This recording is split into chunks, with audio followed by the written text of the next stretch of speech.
This program is brought to you by IG. Trade over 12,000 shares and ETFs, including major tech giants with extended hours on an award-winning platform. IG, where traders are made.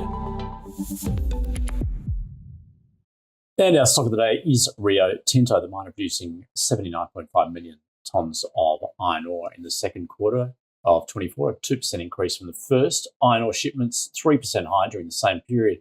However, production in the first half of 24 slipped 2% from the previous corresponding period. Rio maintaining its current 2024 iron ore guidance between 323 and 338 million tonnes. Now, additionally, Rio has received approval from Guinean and Chinese authorities to invest in its Simandou high-grade iron ore project in Guinea and is expected to put $9.2 billion into the project and surrounding infrastructure. What does that all mean for the way ahead for Rio, Rudy, and bearing in mind, of course, iron ore prices? That's a lot of money. It is a lot of money. But also let's talk about China, of course, the biggest customer, and that data dump we had yesterday, pretty negative. Still struggling. I think there's a few obvious conclusions to draw. And we just spoke about the reporting season. The reporting season is not necessarily about what companies achieve. It's about what companies achieve in correlation to what the expectations are. That's why the share price today is down 2.5%. They obviously missed expectations.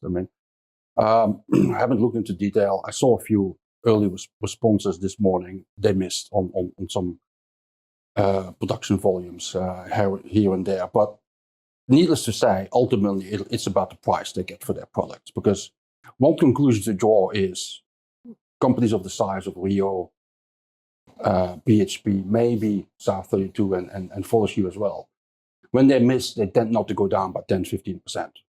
That happens if you're a small cap in that sector. So there was a difference in the risk profile.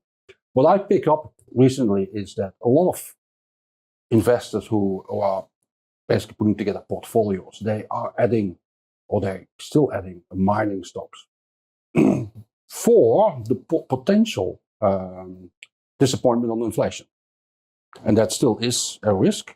So that could be one reason why you have something like Rio Tinto in your portfolio and not something smaller. Because yes, we are getting a little bit confident that inflation has been put back in the bottle, but we might, maybe when we have a change in presidency in the US, we might get inflation back on the agenda. So there was a risk there.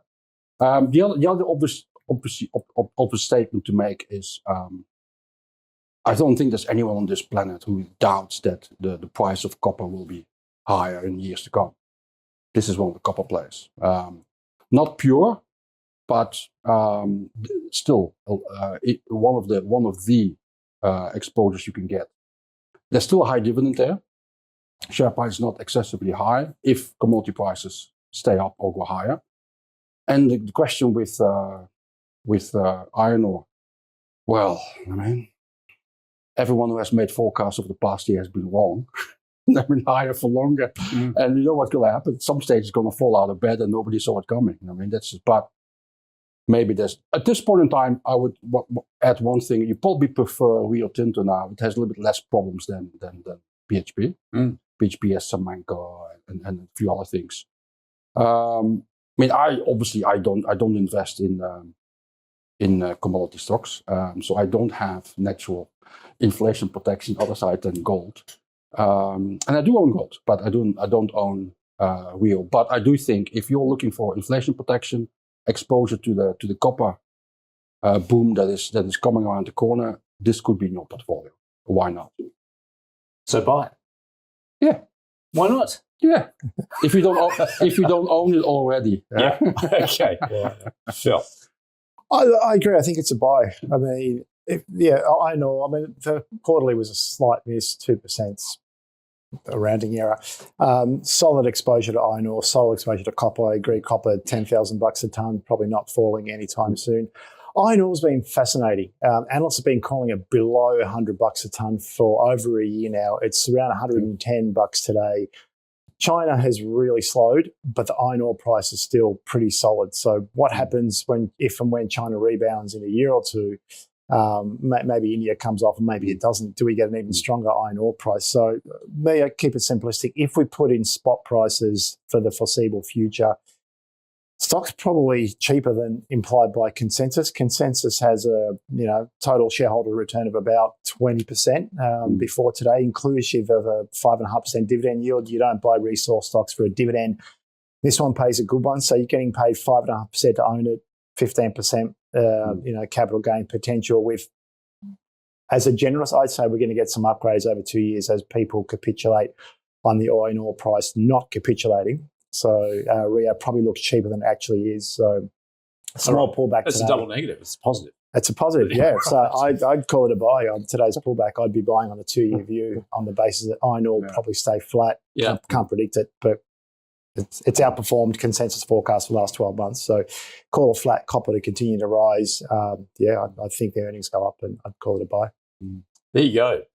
A double buy. One thing to point out, while Yes. the market is very confident here that we will see lower bond yields, lower interest rates, lower inflation, and no recession, that last is still up in the air. I mean, you don't be surprised if at some point we will get a recession, technical or otherwise, because interest rates are probably too high here at this point, and they're still where they are. Yeah. And by the time that the Fed cuts, let's assume they don't go in July, they go in September, we might get much better, or we might get much worse economic data. Lots to bear in mind. Nonetheless, that is a double buy for our stock of the day, which is Rio Tinto. This program was brought to you by IG, Australia's #1 CFD provider. Trade over 17,000 markets with extended hours on key US shares and competitive spreads. All on an award-winning platform. IG, where traders are made.